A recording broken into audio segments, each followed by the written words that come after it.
What's going on, everybody? Josh Engleman for Awesemo.com, and I am back with my NBA DFS contenders on FanDuel for Thursday, May 27th. Now be sure to hit that like button, subscribe to the channel, and hit the notification bell so you know when this and all of our other content goes live. Follow me on Twitter, at Josh Engleman. It's the only place you're going to find the updates to my sim results as we get closer to lock. Finally, let me know in the comments section who is your favorite and least favorite of my contenders for today's slate. We are rounding out the bottom of my top 10. Top 10. With Facundo Campazzo, Chris Paul. Who knows? Honestly, I have no concept. It's the price. Austin Rivers, Devin Booker, and Jimmy Butler on the outside looking in. Who will be my favorites? My top 5 plays for today? It's time to find out. First up at number 5, we are going to the power forward spot. We're getting $7,500 Michael Porter Jr. He's projected for 42. The goal is 43, and he's in the optimal lineup 46% of the time. I still don't understand why Michael Porter Jr. is priced like he is. He's going to play 38 minutes today if it's competitive, potentially more, at a 1.1 fantasy point per minute rate.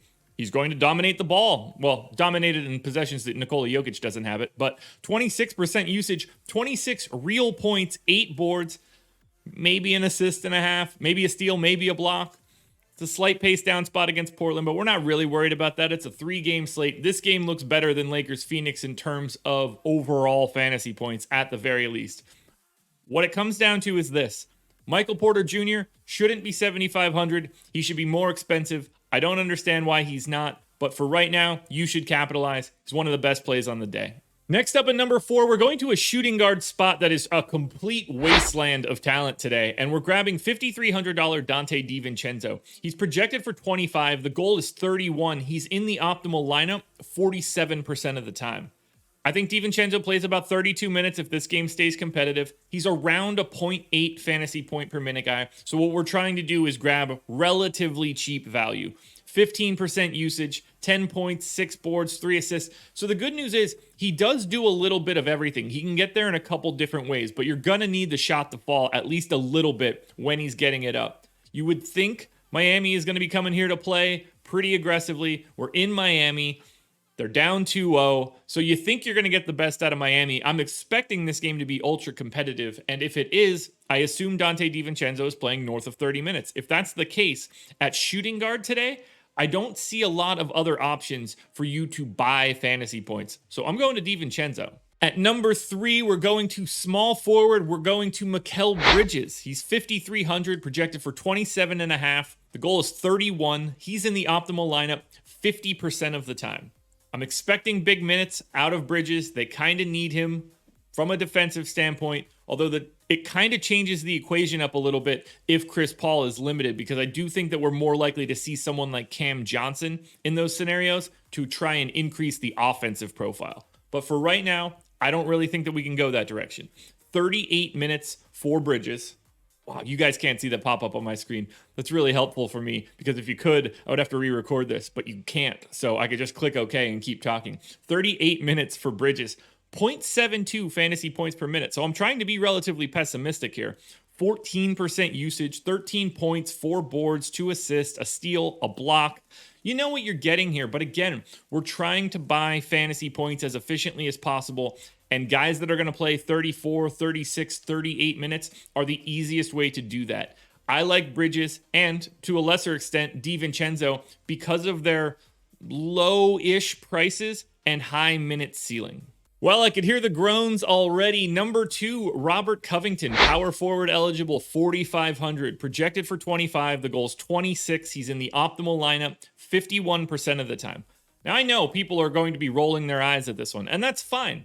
This is one of those things that just has to happen on 3-game slates in the playoffs. You're taking the minutes. It's the same reason we liked Royce O'Neal yesterday, and look how that turned out. Specifically, I think that Robert Covington goes for north of 30 fantasy points, like 20% of the time. And that's about where his ranges are if you go look through his game logs. You can't just pay attention to the times where he doesn't get there. We're trying to win a GPP with this sort of information. And to do that, you need to get him on the day that he does it. So 34 minutes for Covington. He could play more, potentially. 0.74 fantasy points per minute. That's a tenth of a fantasy point below his normal rates. So I'm being pessimistic. 10% usage. It's actually 9.9 or 9.8. I talked about it on the process show today. 8 points, 6 boards, 2 assists, 3 stocks, and that's the biggie. You need those stocks to push Robert Covington to that 30 fantasy point threshold. But I think that he can get there. I have no issue here. Power forward is pretty easy to pay down at because you're going to need to pair him up with potentially Anthony Davis, potentially Giannis Antetokounmpo. You're going to have to save some salary somewhere. $4,500 Robert Covington looks like the perfect way to do it.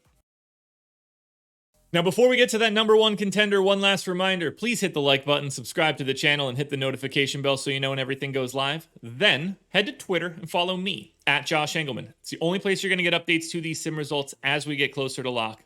Finally, comment section under the video. Need your favorite contender, your least favorite contender, and the guy that you think should have been on this list that you didn't see. And finally, the number 1 contender on FanDuel for today, that would be shooting guard eligible CJ McCollum. He's 7,300, projected for 38. The goal is 42. He's in the optimal lineup 55% of the time. I've got CJ in for 38 minutes, but conceivably he could play 40, 41, 42. Wouldn't be surprising. He's a fantasy point per minute guy, 27% usage, 24 real points, 5 assists, 4 boards, maybe 2 stocks, a stock and a half, somewhere in that neighborhood.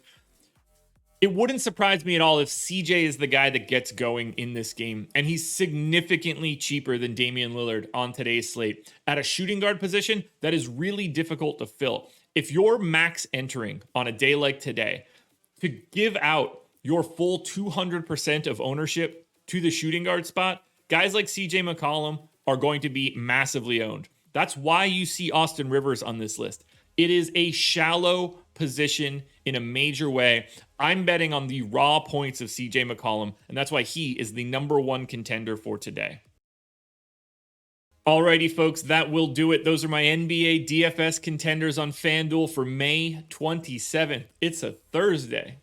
I will not be on Live Before Lock or the Deeper Dive, so don't keep your eyes peeled for that. I mean, you should watch them anyway, but I'm not going to be there. Process show is in the book, so go check that out. DraftKings version of this video is around here somewhere, and I will be on the strategy show at 10 a.m. with Adam Kaufman today, breaking it all down. Good luck tonight, everybody. Keep your eyes peeled tomorrow morning for another edition of the Contenders.